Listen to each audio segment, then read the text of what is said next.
Hi everyone, so as promised, this is the video for the total lunar eclipse in Scorpio. I know that everybody's been feeling it, I've been feeling it. I have Pluto in Scorpio in my 10th house, so it's been probably very evident in my life that I've been feeling this eclipse season. So I've done a quick recording because sometimes it's just a bit quicker to work my way through things and just kind of collate everything basically so that it's more fluid, so that you can understand it. I have got so many notes. I've moved my camera, my lighting as well, so hopefully you'll be able to see everything basically. I've been having some lighting issues, but I've made loads and loads of notes for people. Hopefully you're going to be able to take something from this video. It's going to be a little bit all over the place, genuinely, because that's how I feel. This energy has really kicked the crap out of me. I'm not going to lie. I think it's been the case for many people. It's just been so intense. So we're going to get into it. I'm going to try to break it down as much as I can. A lot of the information that I'm going to be giving will be quite similar to the last video that I put out, and it's because planets don't tend to move that much, that quickly. But because it's the eclipse season and this is the lunar eclipse, I just thought that it would be worthwhile just putting some more stuff out. So I am going to share my screen. It's going to look like I'm not looking at the camera, which, to be quite honest with you, I don't really anyway. So I'm going to share my screen soon. And the reason why I'm doing that is so I can kind of give you some visual as to what I'm looking at and how I'm seeing it.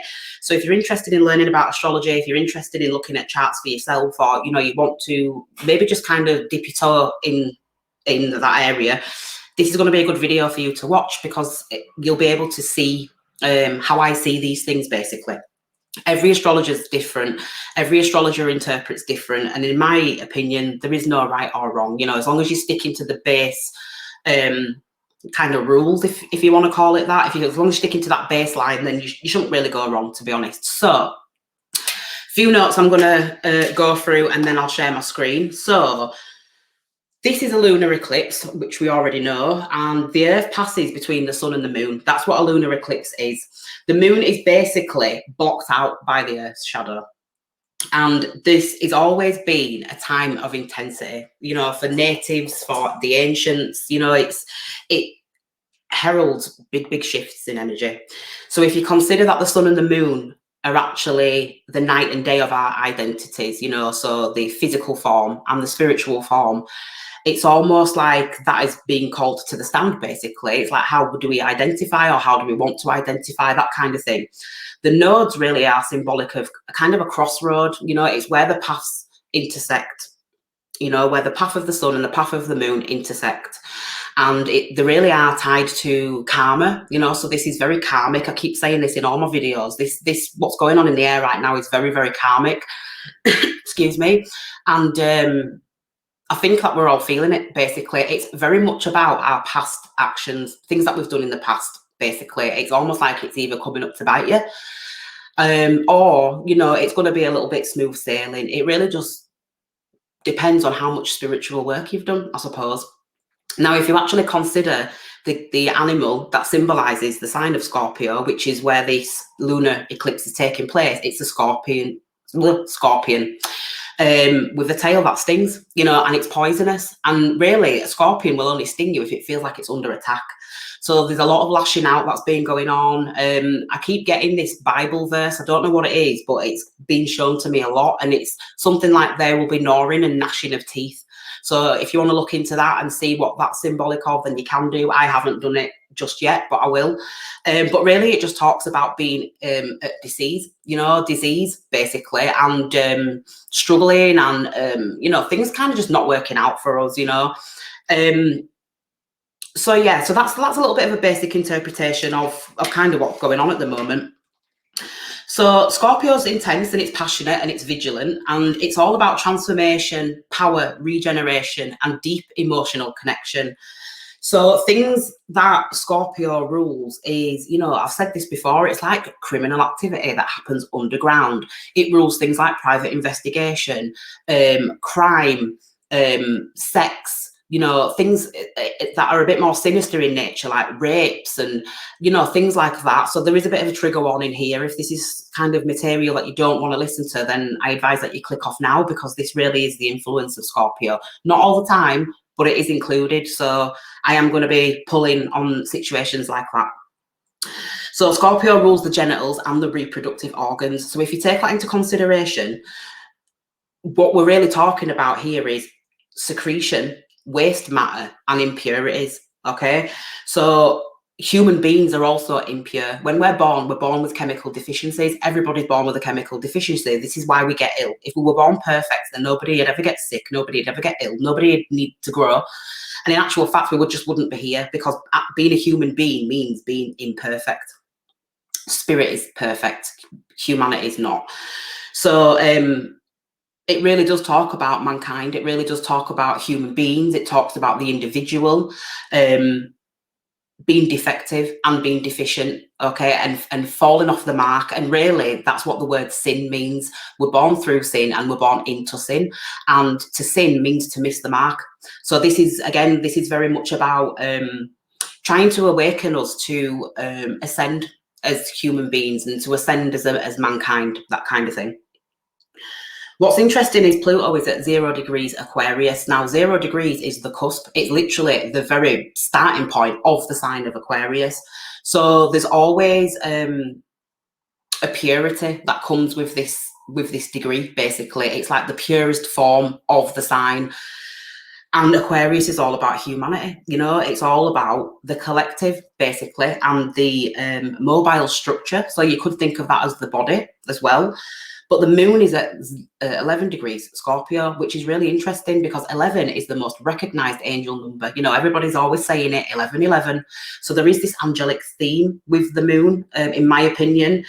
And what that's generating, because it's Pluto, don't forget, what that's generating is this sense of demons that are being softened, if that makes sense. So Pluto is throwing out all of this bad blood, if you want to say that, all of this bad energy, but it's almost like under the influence of the moon and the lunar eclipse, it's almost like these demons are being softened. So they're very hard to make out, but it's almost like there's a lot of skepticism that comes with this energy. There's a lot of like looking at people and thinking, I didn't recognize that about you, or I'm seeing something that I've never seen before. Or so the moon is all about friends, family, children, ancestors. I've written it down here. It's about you know, it could be mother figures, it could be sisters. There's a very, very feminine vibe to the moon. Of course, we've all got the moon in our chart, but you know, generically speaking, the moon is all about females. So there is something to do with female genitalia as well coming up here, which again is why I touched on the fact that Pluto does signify things like rapes and maybe even molestation and, you know, things like that, which is not nice to talk about, but I think it's something that does need bringing into people's awareness, because that's the energy. And I'm seeing a hell of a lot of stories on the Evening Post, because I get that through on my phone, of all of this activity that is sexually motivated or sexually related. It seems like every single day I'm going on Facebook and I'm seeing headlines about paedophiles and molestation and rapes and, you know, really, really kind of sinister, sick stuff. And it's interesting, obviously it's awful, but it's interesting that this energy is going on at the moment, because it really is just, it's just highlighting all of these things. So that's some of the basic notes that I've taken. Now, another thing that I did get with this as well, with Scorpio, it's like an embalmment. So if you've read my previous posts on Facebook, you will recognise that I talked about applying is it a salve? I don't know what it's called, like a salve on the wound. So obviously when you burn yourself and you put some cream on it to stop it burning, it's almost like that. So I am getting like like an embalmment. So Scorpio is really talking to me about a process of embalmment. And in its opposition in Taurus, that really talks about taxidermy, because Taurus is an earth sign. It's very, very, it's about spring. That's when all the animals come out. That's when everything comes back to life. And you know, it talks about our income. Well, we are taxed on our income. So there is this theme as well of taxidermy. Also, Taurus rules beauty and aesthetics and that kind of thing. Well, dermis, dermal is the skin. So that's what I mean. So there's this theme of like taxidermy. Now, what was interesting is I actually Googled it. So this is from Wikipedia, and I just wanted to quickly read through it so that you can kind of understand where I'm coming from. Embalming is the art of science of preserving human remains by treating them in its modern form with chemicals to forestall decomposition. This is usually done to make the deceased suitable for public or private viewing as part of the funeral ceremony, or keep them preserved for medical purposes in an anatomical laboratory. The three goals of embalming are sanitation, presentation, and preservation, with restoration being an important additional factor in some instances. Performed successfully, embalming can help preserve the body for a duration of many years. Embalming has a very long and cross-cultural history, with many cultures giving the embalming process a rather religious meaning. Now, we'll move on to taxidermy. Animal remains can also be embalmed by similar methods, but embalming is distinct from taxidermy. Embalming preserves the body intact, whereas taxidermy is the recreation of an animal's form using only the creature's skin, fur, or feathers mounted on an anatomical form. Now, that's interesting because really that's what's happening to us. We're going through a process of embalmment. You know, we're being preserved physically, but everything that's going on inside us is dying off. It's saying, you know, it's like the universe is saying that's no good now. That substance, it's almost like old wine, and it's saying throw it out. It's not serving you anymore. So really, what they're trying to do is cleanse and purify. And if you think about Pluto, if you think about the sign Scorpio, it's fiery water. It's almost like, you know, it's burning. It's almost like what am I trying to say here? It's almost like if you think about a chemist in a lab, and they've got like a, you know, those little glass bottles with the chemicals in it. It's almost like a Bunsen burner. It's to evaporate all of those bad impurities, if that makes sense. Sometimes I can struggle to try and describe these things, but I tried to give visuals so that you can understand what I'm talking about. So yeah, it's almost like the badness, the impurities are being burnt away, okay? And it's a painful process. It's not, anyone that says that healing is easy, they're a liar, because it's not. You have to go through these things in order to get to that state, you know, that state that we want to be at. It's very much about shedding and letting go, and you know, it's not all about consumption a lot of the time and taking things in. It's also about letting things go. So that was long. Right, I'm going to share the screen so that you can actually see. I've never done this before, so bear with me. But I have got the chart up on here so that you can see that what I'm talking about and where I'm actually getting these things from. I think sometimes they're very helpful.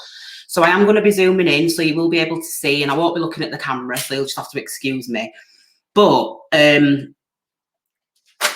I'll show you. So basically here, down here, if you can follow my cursor, down here, we've got the moon and this is the sun, and they're in opposition.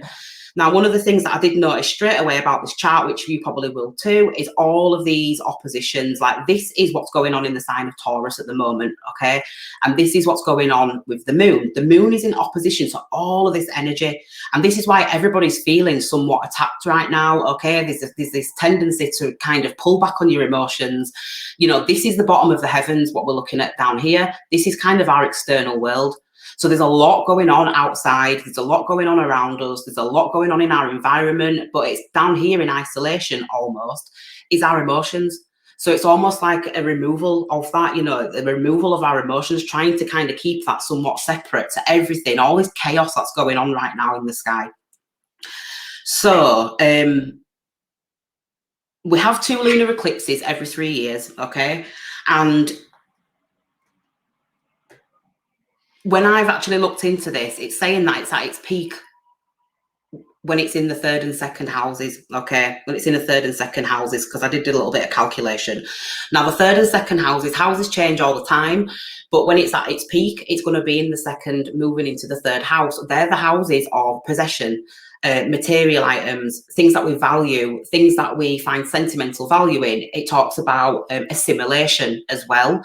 Now, again, the 2nd house rules the cerebellum, and that's all about our animal body, basically, all about, you know, our, it's called the Adam man. So basically, Adam man is the animal man.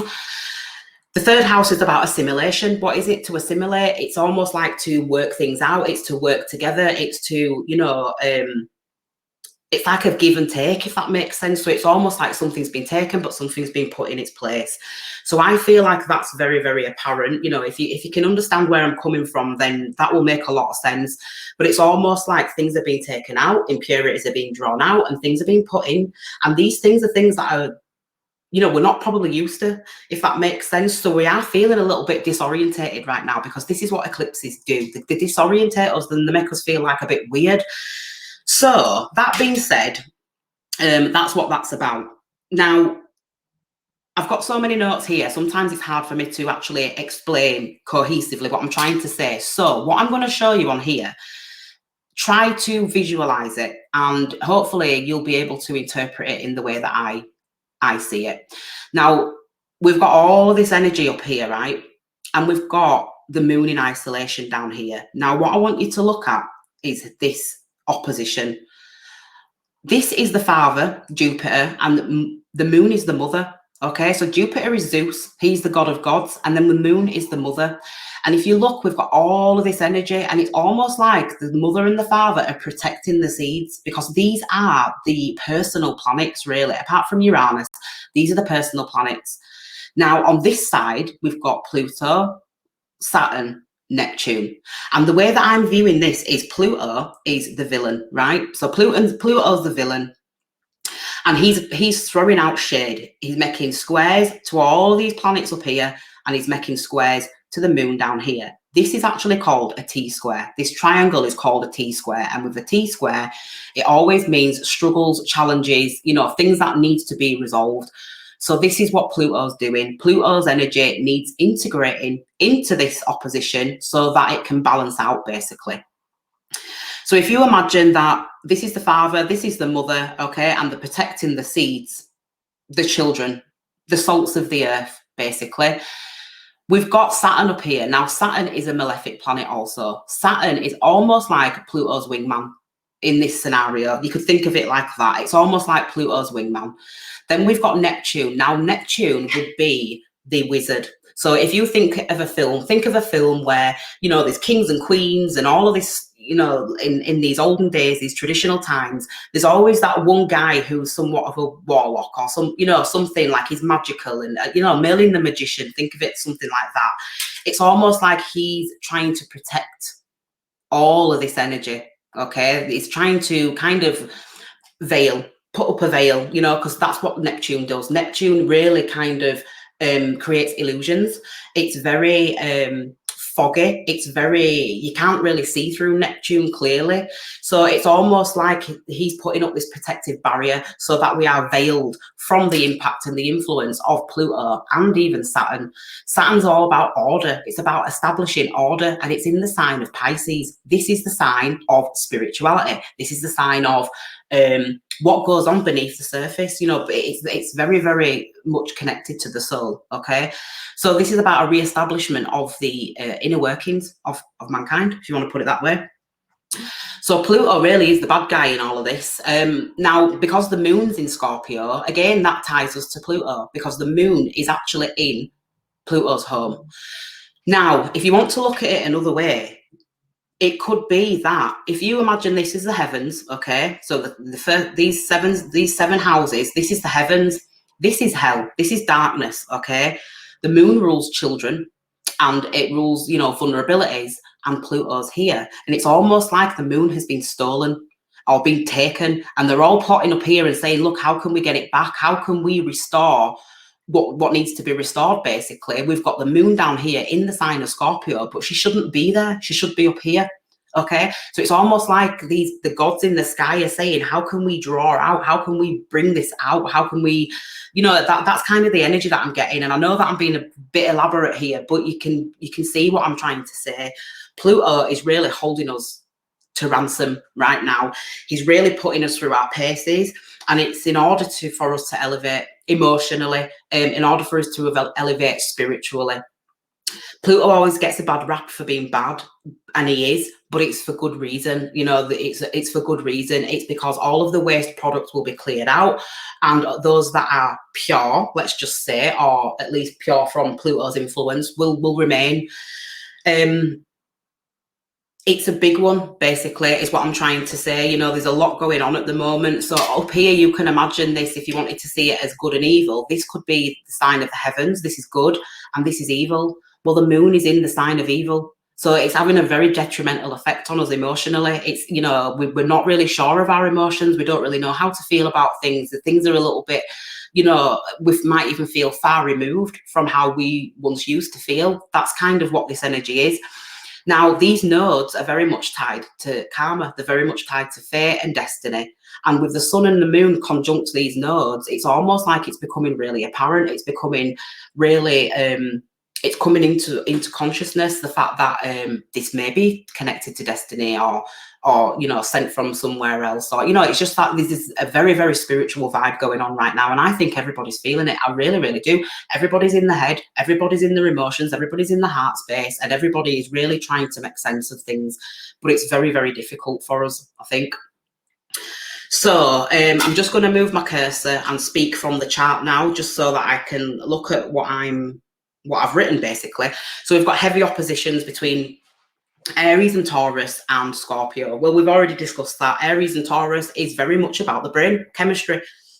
It's the cerebrum and the cerebellum. It's basically about what's going on in our mind. Pluto is the bottom of the heavens. It's the genitals, like I said, and it's also where darkness descends, if you want to put it that way. So these two are in combat. Okay, so there is this state of arousal. You may be feeling like aroused right now. Now, I want to explain the difference between being turned on and being aroused. Two completely different things, in my opinion. Being turned on is very, very carnal. It's to me, it's ruled by Mars, and it's about that animal instinct. You know, when we're turned on by something, it's almost like it's like impulsive. Whereas arousal is much more subtle, and it's almost like you can be aroused without people knowing that you're turned on, if that makes sense. There is many, many things in life that arouse us.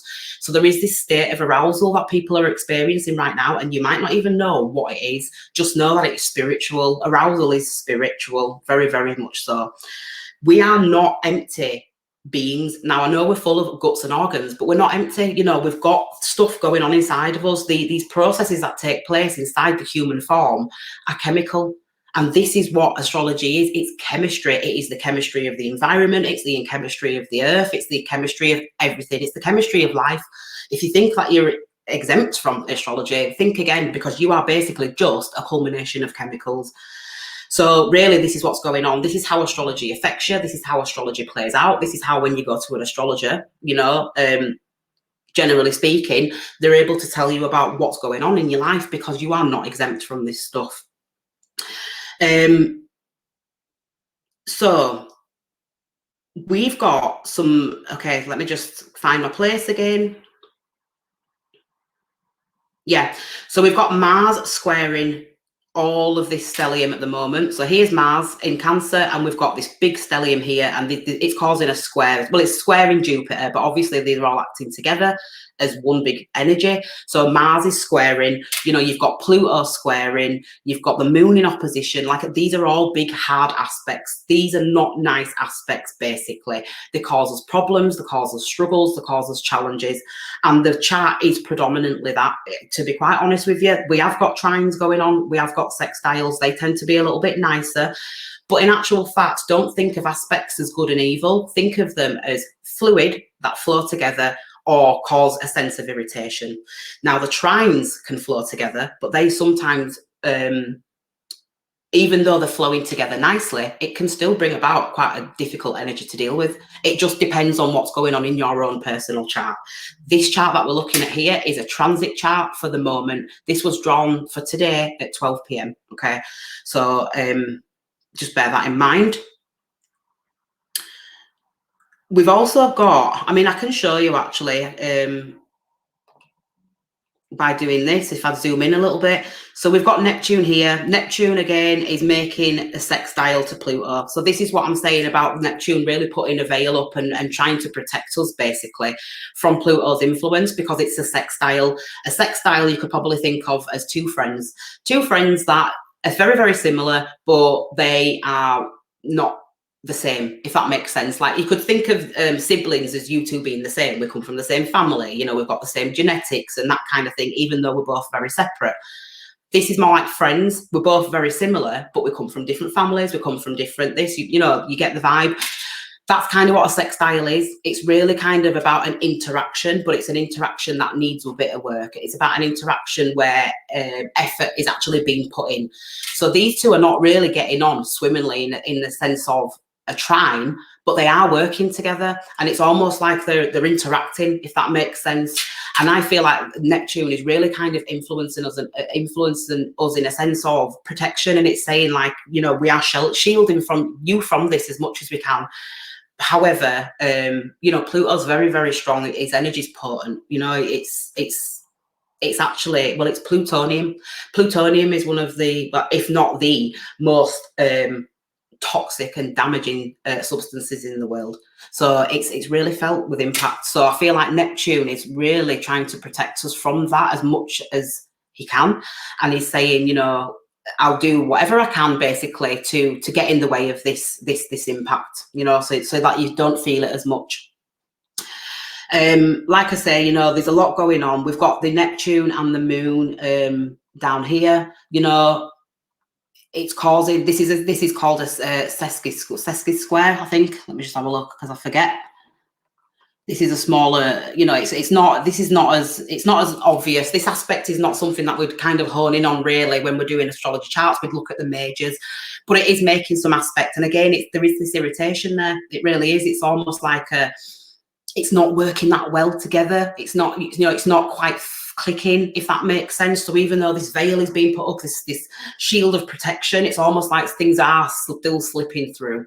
So if you think of it like that, you know, you might be able to take something from that. But with Mars up here in the 12th house, you know, I am getting vibes of like intensive care. So Mars is very intensive, it's impactful, it rules the sign of Aries, so it's all about impact. And also as well, it rules Scorpio traditionally. So again, we've got this very Plutonian vibe because it's the co-ruler of Scorpio. And it's in the 12th house at the moment when I cast the chart, but rather than that, it's in the sign of Cancer. Cancer is the sign of caring and compassion, and it's also ruled by the moon. So it's like intensive care. You know, I am feeling like there's this vibe of really, really deep need to take care of yourself, but with intense, if that makes sense. People are feeling it intensely. So now is probably as good a time as any to be a bit selfish with your energy. Really do what you need to do in order to get through this. It isn't because you're trying to upset other people. It isn't because you're trying to, you know, overthrow them or make out that you're better than them or anything like that. There is a need to protect your energy, and not everybody is going to like that. You know, if you pull back, but that's down to them, and that's their problem. You need to do what you need to do in order to get through this season, you know, this eclipse season. And it's a lunar eclipse, it's the back end now, so this isn't going to go on forever and a day. You know, we've been through probably the worst of it. So it's just that, you know, now it's time to heal a little bit. So that intensive care, those rituals that you have, whatever it is that you do that makes you feel good, do that, and do it probably to excess, I'd say, right now. You know what I mean, in moderation, basically.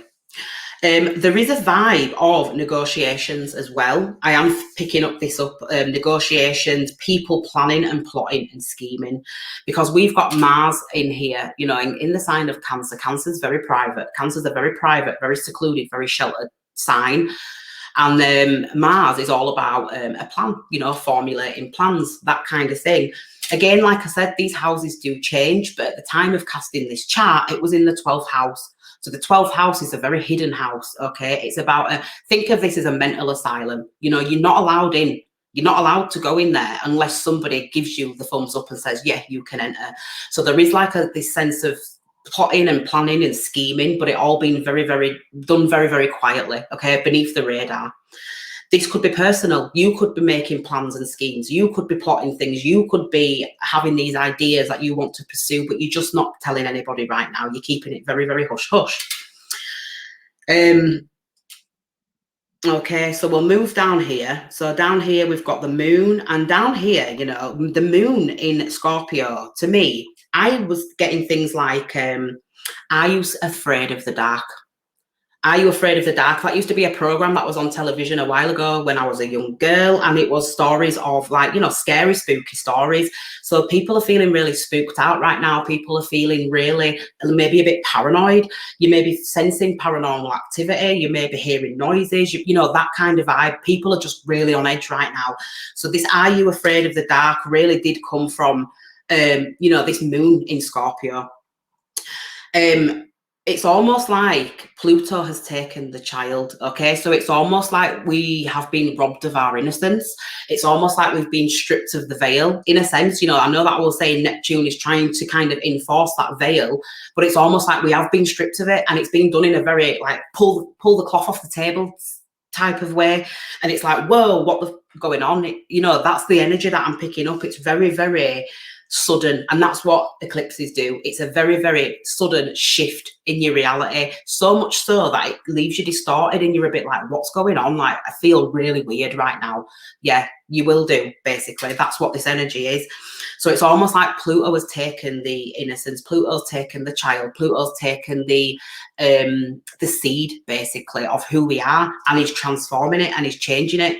But he's changing it at its very, very, very core level. You know, it's not a transformation of the external appearance or how you look or how you think. It's literally who you are, how you identify spiritually.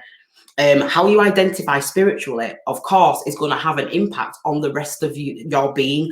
If you consider the moon as the seed, okay, think of the seed of an orange. You plant a seed, an orange seed, in soil, then you can imagine that that seed is going to grow into an orange. It's not going to grow into a pear tree, if that makes sense. So it's going to formulate, you know, the pulp and the skin and the rind and you know, all these components that really build an orange, that comes from the seed. But at this time, this seed is being transformed and changed. So we're no longer going to be who we identify as. You know, we are going to start to grow in a very different way, so that we take on a very different form, and we take on a very different aura, an auric field, if you want to put it that way. Pluto has taken the child, and then again we've got this drag me to hell, basically. And I know that's a bit vicious, but in the 4th house, you know, down here on the IC, like I said, this is the bottom of the heavens. So this is the child, and it's almost like Pluto is saying, drag me to hell. It's putting us through our paces. We're really going through it. So whatever you consider hell to be right now, okay, is apparent probably in your life. It's almost like you're feeling like you're going through hell, or things are not going to get better. You know, it's really, really taxing. This is what Pluto does. It taxes us heavily, to the point where it robs us. You know, we're feeling robbed, emotionally drained. You know, this struggle of sleeping. I know that people have mentioned that they're having problems sleeping. That's because of all this energy in opposition to the moon. You know, let's just zoom out a little bit. You know, you've got all of this going on. All of this going on in the physical body, in the mind, in the body, you know, and it's in opposition to our rest, our sense of comfort, our sense of, you know, what we do to comfort ourselves. So again, sleep is all about recuperation. It's all about a rejuvenation. Let's just say, you know, when we go to sleep on a nighttime, it's because we need to rejuvenate for the next day, so that we've got energy. And all of this is having an impact on that, you know, so you probably won't be sleeping as well as you have been doing. Another thing to mention is hell is symbolic of heal. So to heal, you know, when you tell a dog to heal, it's basically saying submit to my will. So this is what we're being asked to do right now, being asked to submit to the will of the gods. This is a period of surrendering, basically, and saying, just do what you need to do. It's almost like a ripping the band-aid off. It's almost like you're saying, just rip it off and have done with it. And that's really, you know, the more you move into that energy, the more you shift and step into that energy and just say, look, come what may, I'll just deal with it the best way that I can. It's actually going to be a much easier process. It's almost like if you imagine a child going for an injection or a jab, and you'll distract the child, and you'll be doing all this stuff, and then before you know it, the doctor goes boom, and it's over and done with. That's really kind of similar. That's the concept that I'm getting. It's it'll be over before you realise, if that makes sense. But the fear that we build up towards that, the fear that the child builds towards, going to the doctors, because, if the child's a little bit older, let's just say, I don't know why I've got this analogy, but we'll run with it. There's this sense of fear, and it's this, oh my God. And 9 times out of 10, when you go for something, or you go for a procedure, or you go for something like that, the fear of that surrounds it is often more potent than the actual thing at hand, than the actual situation at hand. So there is this like intensity that we build up, and we're like, oh, it wasn't even that bad, really. Some people may be feeling like that, some people might not. Also, heel is what we have on the back of our foot, so it grounds us, so we are being asked to stay grounded right now. We're being asked to try to remain grounded, try to remain balanced, especially with all this energy going on in Taurus. Taurus is earth, and it's fixed earth, so we're being asked to remain fixed, on solid ground. Try not to let this shake you too much. Try not to let things kind of overthrow you as well. Try to remain balanced. One of the things that I did pick up on is, again, I'm going to give you another story. So if you imagine that this is the spiritual realm, okay, and this is the earthly realm, because of what's going on here, it's almost like all of the energies, all of the gods, if you want to think of it like that, have been cast out of the heavens. Okay, they've been cast out of the heavens because Pluto's run them out. Pluto is basically saying, get out of the heavens. So all of this energy is playing out in our lives. We're seeing it in people. We're seeing it. It's very apparent. It's in our reality. That kind of thing. And it's because Pluto is basically saying, I'm boss now, I'm boss.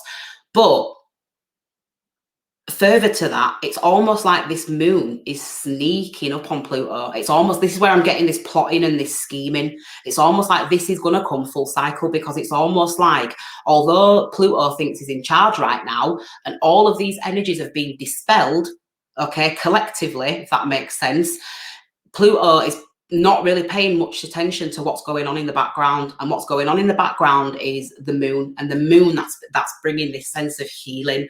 It's a sense of healing to all of this, all of these impurities and these toxins being thrown out. So it isn't just a case of us being completely drained and that's it, life's going to be crap forever. It is going to come with its healing quality, okay? And I do feel like eventually this is going to come full circle, because there's a lot going on here, and these planets have to move. They can't just stay there. Nothing in astrology is fixed. This wheel is constantly changing, constantly shifting, and that it's going to affect everybody differently, but it's not static. It's never static, ever. So things are going to change, aspects are going to change, things are going to start. It's almost like picking up a crystal and looking at it. Every time you turn the crystal, you are looking at it from a different perspective. It's still the same crystal, but it has many different crevices, nooks, crannies, reflections, refractions, all of that stuff. So, this situation is going to change eventually, but it's going to be seen from lots of different perspectives, because really that's all we are. We are like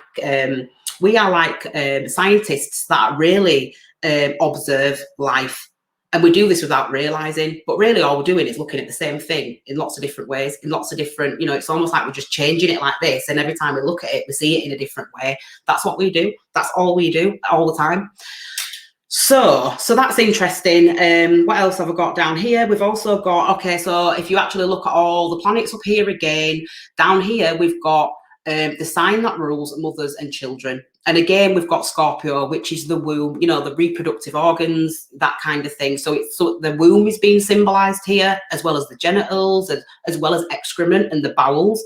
So it's almost like mothers and children are bearing the weight of all of this right now.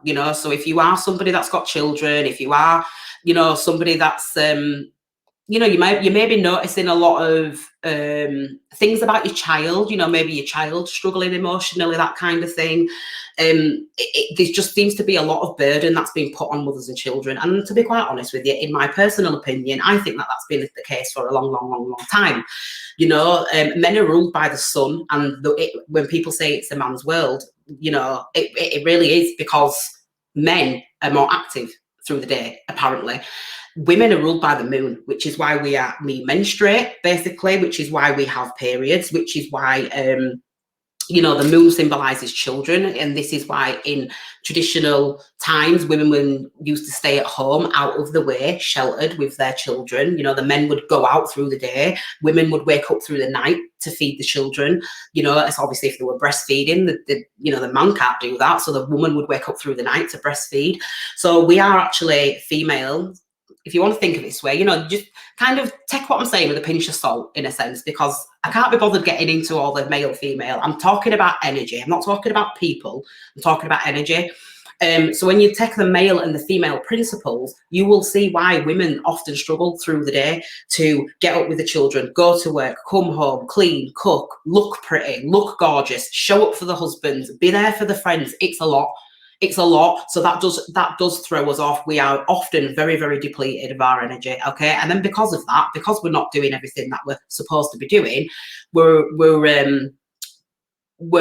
frowned upon. People, society frowns upon, you know, and says, oh, you know, you're not good enough, basically. And then it makes you feel like you're not good enough. In actual fact, you are. You're just trying to live in a world that is not set up for, you know, it's set up to, benefit the patriarchy, if that's how you want to think of it.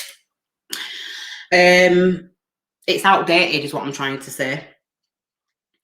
So yeah, so here we've got the heavens are under attack and all the forces are being cast upon the earth while mum and dad try to make it safe again. Okay, so again, this is what we're going into. This is the spiritual attack, which is Pluto. This is dad up here. This is mum down here. And this is all the seeds, all the salts of the earth, which is us. Okay. And it's almost like the saying, you know, I heard, get thee behind me, Satan. That's really what came to me when I was actually interpreting this chart. And it's almost like there is this sense of protection from Jupiter, from the heavens, from the moon. It's almost like we are being protected right now. There is a lot of angels working overtime, basically, is what I'm trying to say. There is a lot of angels whispering things in your ear. Listen to your intuition right now, because it's telling you everything you need to know. If you feel like you need to do something, do it. If it's going to upset people, you know, don't go out your way to upset people, but you need to listen to your intuition, because this is really a time of survival. This is kind of what I'm getting, spiritual survival, not physical survival, but maybe in some cases this is spiritual survival. Now, let's just move on. Okay, so we've got moon in Scorpio again, which is dark emotions, feelings, decay, things dying out. It's in its waning phase. So when the moon wanes, you know, after it reaches its peak, it starts to wane, it starts to let go, it starts to die, it starts to release.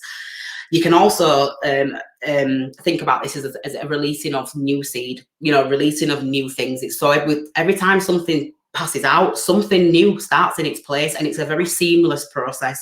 You don't see it, you might not even sense it, but just know that it's coming.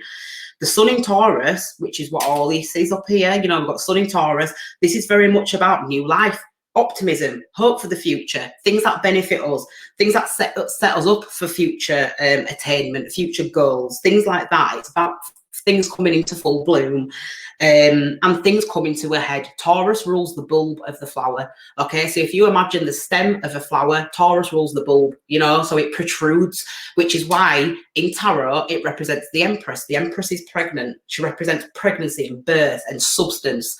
So this is all about substance. If you want to think of it like that, in the sign of Taurus, substance, we have a lot of substance. And this is what I was saying about this chemical composition that everybody has. This is really being messed with right now because of all of this energy in Taurus. You know, there's a lot going on inside people, and people are feeling that shift.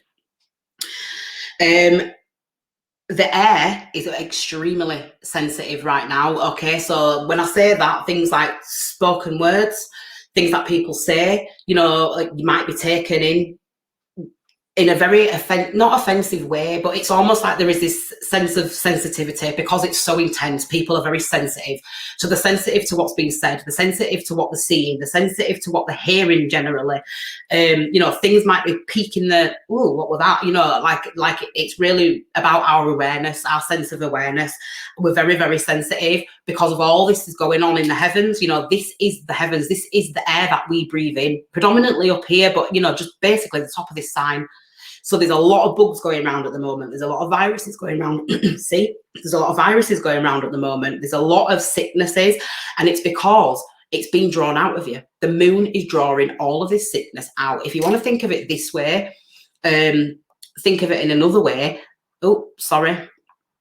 Let me just click off that. So if you want to think of it in another way, right, think of all of this energy up here as toxins in the mind of humanity. Okay, this is your brain, this chart is your brain, and this is your mind, your cognitive functioning mind. It's almost like in the shadows, the moon is drawing all of this poison out, and it's saying, get behind me, Satan, whatever it is that I said, get thee behind me, like get it out of you. I'm drawing it out. So there's a lot of things being drawn out by the mother influence at the minute. You may actually even be going to the mum and crying. You know, you might be crying a lot. You might be releasing some emotion. This is why I'm saying that women and children are getting the burden of this as well, because it's almost like you're going to the mother and you're saying, fix it. And then the mum in her head is thinking, well, I'm somebody's child too. So, you know, it's almost like this, it's very transient. There's a very transient nature to it as well. What else have we got? We've got, yeah, so because we're talking about toxins and because we're talking about things being drawn out, okay, and extreme sensitivities in the air, that kind of stuff, I am getting things coming to a head. Things are coming to a head. That's what Taurus does. So things are coming to a head. Things are not going to be like this forever, but it's also symbolic of breakouts in the skin. So you might be experiencing breakouts right now. You might be getting a lot of pimples. Things might be drawn out through the skin, and that is because the powers that be are drawing toxins out of the blood. Now they have to get out somehow, so they're either going to come out through one of the orifices, which is Scorpio, or they're going to come out through the skin, because we've got pores in the skin. So you could be like, for example, if you've had a cold, it'll be coming out through your nose and your mouth when you're coughing, you know, phlegm, that kind of stuff. No, it's not very nice, but it's true.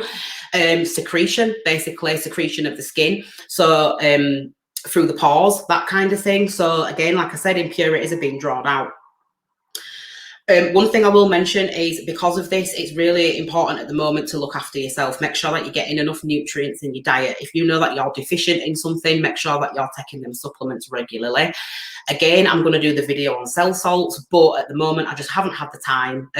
But they are very, very, very, very good, and they will be available for purchase on my website when that goes live, hopefully soon.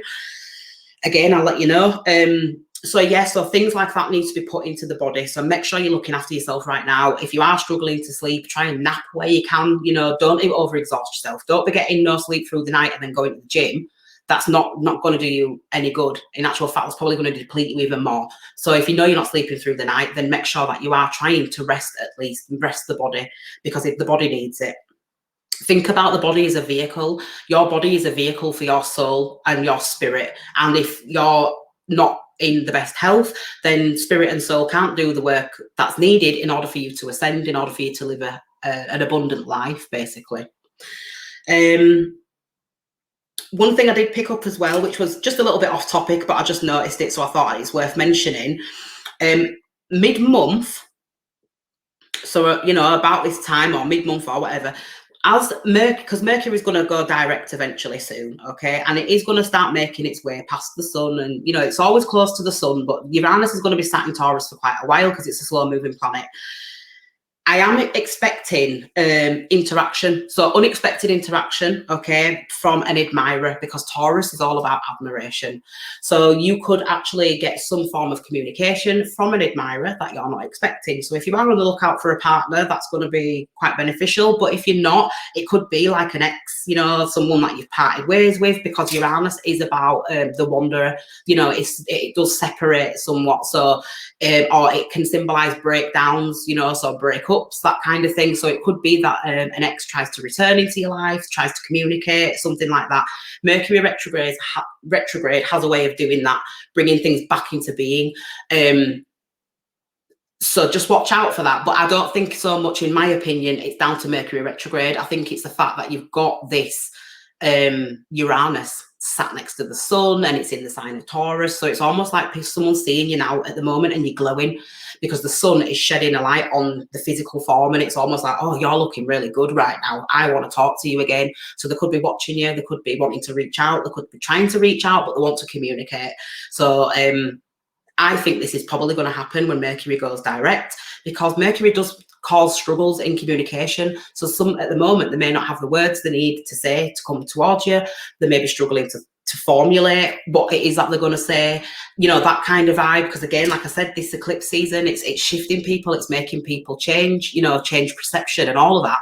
So when Mercury goes direct again, which I've actually forgotten what date it is, you can expect to see, you know, the return of somebody from your past, basically.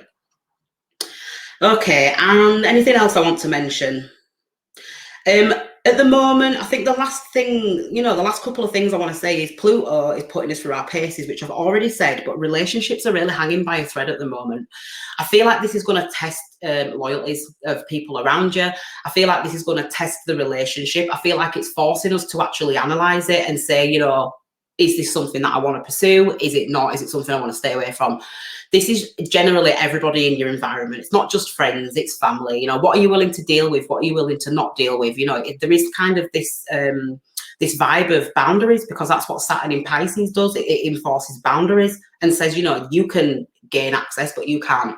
You know, like I'm going back to that, you know, that mental asylum. You actually think about it. You are your own mental asylum. You are your own prisoner. You are your own cell. We actually are cells. We are all just cells, you know, and the seed, the little thing inside of us, that's our nucleus, if you want to think of it that way. We have a membrane. So we are just cells, and we are prisoner to ourselves. So just, you know, we can put boundaries up and say, look, that's not coming in because it's going to make me deficient, if that makes sense. But you can come in because you're going to oxidate me, or you're going to make, you know, give me that optimistic viewpoint of life, or, you know, that kind of thing. So if you actually consider yourself as a cell, and the fact that you are that lone prisoner in that cell, whatever comes into that cell is what you have to live with. Okay, so if you know that you are putting yourself around bad people and bad vibes and that kind of stuff, really it's your own fault. And I know that sounds really harsh, but it's true, because at the end of the day, you're the one that's in sole proprietorship. That's apparent. So maybe that's a message for somebody, but it's almost like that's your property, basically. That's your what's the word? Real estate. Your body is your real estate, okay? So do you want somebody coming in and trampling all over that real estate and messing up your gardens and your beautiful displays? Or would you rather keep trespassers out and say, look, no, sorry, that's not happening? So think of it like that. There's many, many ways that you can, you know, many analogies that you can form to kind of give some type of visual to this energy. And I'm trying my best to put it in as many ways as possible for you to understand, but really that's what it's about. It's about, you know, Spirit's basically saying we're purifying the soul. Now, if anything comes in, know that it's under your authorization, basically. We're doing everything to cast out the badness. So if you get, you know, let's say 6 months down the line and bad things are still happening, and again, this depends on your chart, it's almost like the saying, well, you need to then take accountability. You need to then reanalyze that situation again, because we actually drew all these impurities out of your life. And I'm saying impurities as in people. Impurities, you know, people are impure situations, things that are not meant for us, things that don't serve us anymore. This is what is being shunned. So if we find that we're still in a really toxic situation, however long down the line, you really need to do some self-reflection, because this is what this phase is doing. It's really, really a process of embalmment. It's a process of, you know, like I said, preservation and restoration of the soul. So, you know, it's a big, big energy, and it's probably one of the biggest, I'd say, biggest energies of the year. You know, it really is. We've got so much going on, and when I say a new world order, I literally mean a new world order. Things are not going to be the same for anyone soon. You're going to see that. Right, last thing I want to say is some things to expect for the month of May. Okay, so on the 5th, obviously, which is today, we've got the lunar eclipse in Scorpio. I think it's at about 1:30 that this actually reaches its peak. Obviously the moon is always there, you just can't see it because it's not nighttime. And that's happening in a sun-ruled sign. So a sun-ruled decan. So in a sun-ruled decan, it's almost like it's awareness. It's, you know, it's conscious. It's common knowledge, basically. Everybody's aware of it, which is the truth. Then on the 8th, we've got Venus in Cancer. Now, Venus moves into the sign of Cancer. Now, this is a very romantic placement. Venus is all about love and beauty and grace and, you know, sentimentality and things like that, values. And in the sign of Cancer, Cancer rules the home. It rules the soul. You know, it rules the womb and you know, our private space, and it offers us protection, okay, and that kind of vibe. So it's almost like people are taking more pleasure in their home environment, their private affairs, you know, keeping out of the public eye a little bit more so, things like that. It could even bring about the birth of lots of little girls, because Venus rules women and Cancer is the sign of, you know, children. So you could see like there's a little bit of a peak in little girls. You know, everyone says that these seasons of boys and girls, and it's true, there is seasons because we have masculine and feminine signs. So, you know, take from that what you will. But so yeah, so Venus is moving into the sign of Cancer. So there is going to be a lot more appreciation for the home. There's going to be a lot more appreciation for those around you as well. And just generally speaking, the things that bring you a sense of comfort. Let's just put it that way. Okay, and then we've got Jupiter that moves into Taurus, and that's happening on the 18th. Now, Jupiter moving into Taurus is really symbolic of a blessing. Jupiter rules blessings, and it rules increase, and it rules abundance, and it's moving into the sign of Taurus. Taurus is about our finances. It's about our energy as well, because, you know, our energy is our spiritual currency. Money is material currency. Energy is spiritual currency. So you might notice an expanse in your energy. You know, how can I say this? It's almost like you're either going to feel really full of energy, because that's what Jupiter does, or you're actually going to feel like you're exerting a lot of energy into something physically, externally. So it can go either way. You might see an increase in your income as well. So that's obviously a good thing, an increase in income. But you could also see an inflation in the cost of things as well. So again, you know, that kind of balances and cancels it out, basically, so to speak. But like I said, it will play out differently for everybody. I might do a video on this actually with regards to your rising sign. So I might do a video, whatever sign is rising on the horizon, we'll see where this Jupiter in Taurus is going to play out. So stay posted for that. We've got, so just backtracking a second, Venus in Cancer is in a Venus ruled decan again. So that's double Venus, if you want to put it that way. So there's like this double appreciation for things of a much more private nature. Jupiter in Taurus is happening in a Mercury ruled decan. So that means that Mercury is coming into the mix. Now, Mercury is trade and commerce. So again, this could influence your income. This could influence your costs as well, because if you're somebody that is into trade and commerce, you have to buy in order to sell. So, you know, your costs are going to increase, but your profits will also increase, because if you've got more products to buy, you've got you buy more products, you've got more products to sell, therefore your profits will increase. So think of it like that, because Mercury is very interactive. It does rule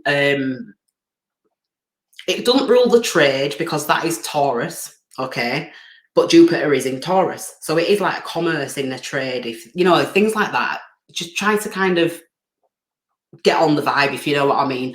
Taurus is all about trade. Mercury is all about commerce and exchange and communication. And like when you used to go to those markets when you were younger and they'd be shouting, you know, bananas, get your bananas. It's almost a bit like that. So it's almost like making a bit of noise in that area of your life, if you want to think of it like that. And then on the 21st, we've got Mars in Leo. Now, Mars is all about focus, dynamic, it's impulsive, it's a bit brash, it's aggressive, it's about force, it's about straight out the gate. There's no messing around when it comes to Mars. A visual for that would be a war scene where everybody's, you know, heading out into war, and they're all fully amped and they're all armored up and they're ready for it. That's what Mars is. It does not hold back, and that's moving into the sign of Leo.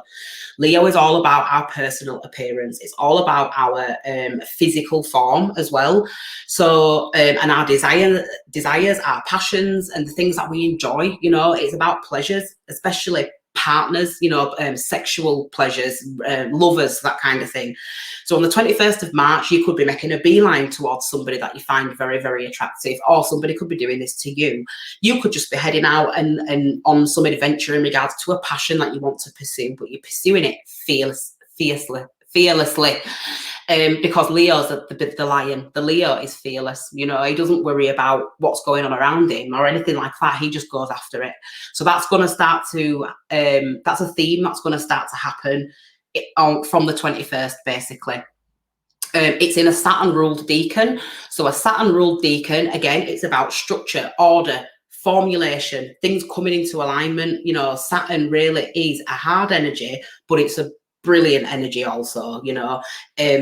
When you get these people talking about you're into devil worship, well, you know, you should worship the devil. And I'm not talking from a religious concept. I'm talking from a spiritual one. The devil is the master manipulator. He rules the house of profession and career because he's able to work with the elements. He's able to manipulate, and manipulate is not a bad word. Sometimes it can be, but manipulate means working with the energies and the components that you are given in order to bring about bounty, basically. Money, if that's what you want, you know, friendship, if that's what you want, relationship, if that's what you want, whatever you want. It's like whatever your heart's desire is, that's really what Saturn's energy can bring about through hard work and diligence and not giving up.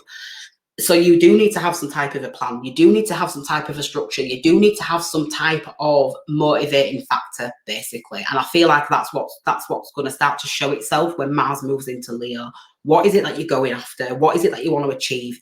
Are you putting in the work? Are you putting in the effort? You know, you may be putting yourself on show. Leo rules fame. It rules the physical appearance. So it's all about being on show and being on display, but it's all about being very direct. So you could be communicating as well, but it's in order to establish something, because that's what Saturn does. It's like the building bricks, you know, it's in order to establish something. So with that being said, you know, that's kind of a brief overview. I have thrown a lot out there. I know I've been a little bit all over the place, but you know, this is what I'm saying. When you are doing astrology and you're working with a chart, it's very hard to be very linear. It's very hard to say, well, this is going to happen, because it's not the case. It's going to be different for everybody. It really, really is. I'm going to remove this share screen now. Bring myself back. There we go. So yes, it's going to be different for everybody. I know this has been a bit of a long video, so I do apologise for that. But I really just wanted to throw this out there, really, and let everybody know what to expect under this influence, and also moving through, you know, the rest of May. We are going through it, but we are going to come out of it the other side. This is a light at the end of the tunnel. You know, when I start to do these charts, when I start to do these interpretations, you will, if you remember the last video, you will start to see how these minor shifts in the planet you will start to see how these minor changes in the sky and in the heavens is actually reflected in your physical world, because I'm bringing them into awareness and I'm making you conscious of it. And because of that, you'll be like, oh yeah, oh yeah, oh yeah, and you'll notice it more. So it's important. And if you only take a little bit of what I'm saying out of these videos, well, job done then, because that's the part that needs to resonate clearly. So, you know, I'm not expecting anybody to remember all of this, because, you know, this is years worth of study, basically. What else? I think also as well, last thing before I do a couple of announcements, there is very much a vibe of hypnosis here, hypnotizing, you know, hypnosis, illusion and delirium, fogginess, things not being very clear, questioning, that kind of thing. You know, we're being therapized by the gods right now, basically, regardless of whether you know it or not. That's the influence. That's what I get. It's like we're being hypnotized, and we're being hypnotized so that we can shift into this new reality, and we're not just smacked with it, basically. It's almost like a leveling up. This is what's happening.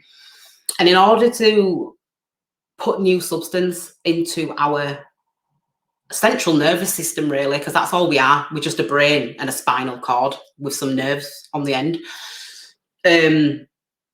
We first need to get rid of